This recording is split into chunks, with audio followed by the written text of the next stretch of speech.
Hello everyone, I'm going to cook pork rib soup with vegetables. It's very delicious. I boiled it for 45 to 1 hour. And I add, well, called kalubay in our language or opo. So you have to try guys, it's really really good. I put some ingredients so you can see the next step. It's really really good and super yummy. Subscribe, likes, and leave comment. Thank you so much.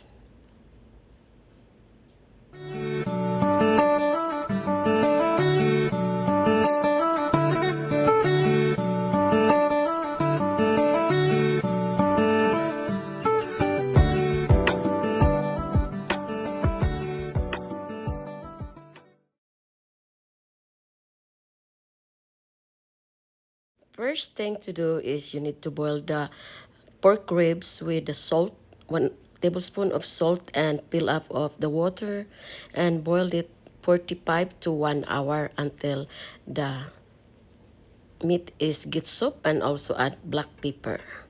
So I boiled now and simmer it, as you can see. And then I take it out, the bubbles brown on the top like a bubble. So I get rid of that. And then I boiled until get the water is like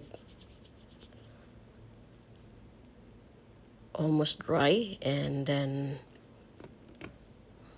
simmer this guys. As you can see, I already take away some water to add later when I put soup, so the flavor is still there.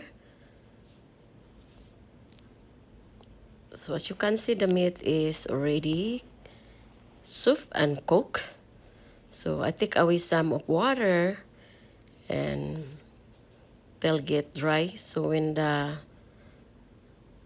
pork rib is dry, so I add a little bit of like 1 tablespoon of oil to stir fry the onions. It's like 1/4 onions. So as you can see guys, the water is get already dry and the oil is coming out, but I add a little bit of oil.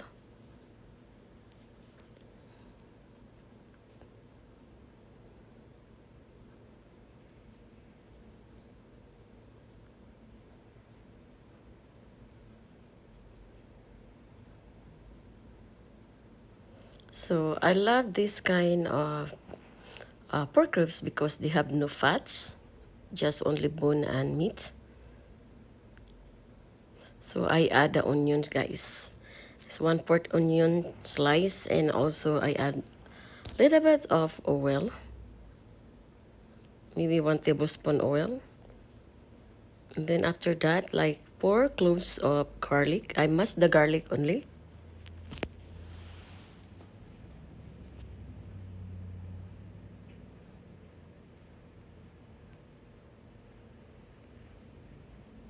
So when the garlic and onion is turned half cooked or light brown, then I add 1/2 tomato.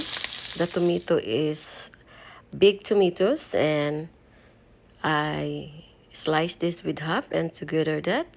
And then after that, so as you can see is the meatball, the soup that I separate the soup like 1/2 of bowl, and then I add more water to simmer it again. As you can see. So I keep boiling it and simmer it. So, and then I add 1 cube of pork cubes. I just put half on it, half the 1 cube.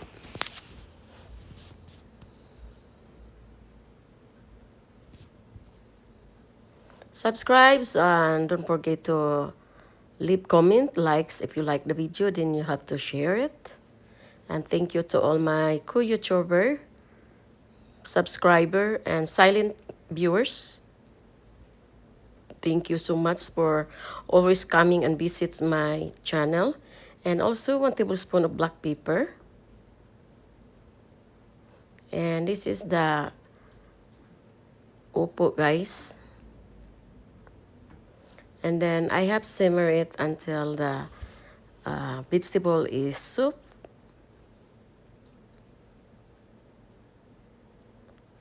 And by the way, I add that 1 tablespoon of sugar.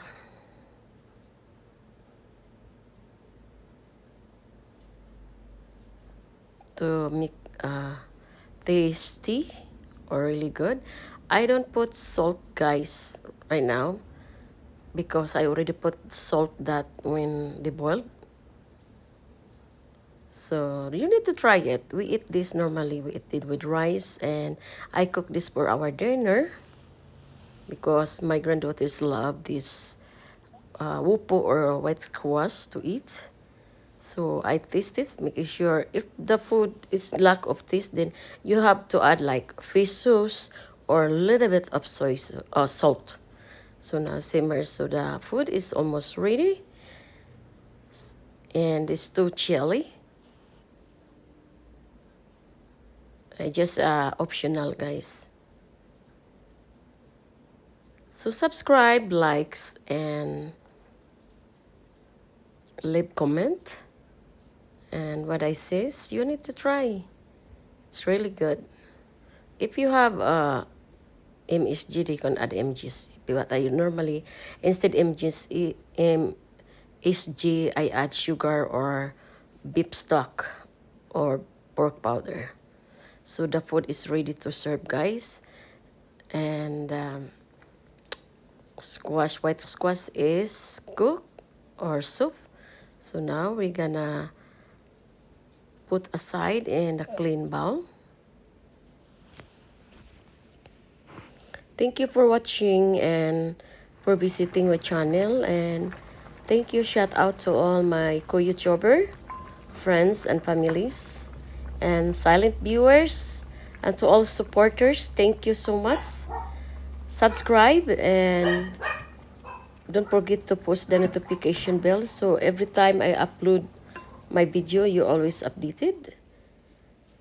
Please leave comment and like, so as soon I can see your comments and I can get you back visit your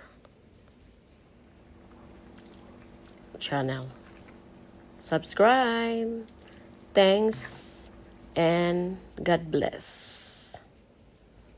Look, it's very yummy, especially is cold weather or rainy weather is good to drink soup, guys. Thank you so much for watching. See you on my next video. Bye bye.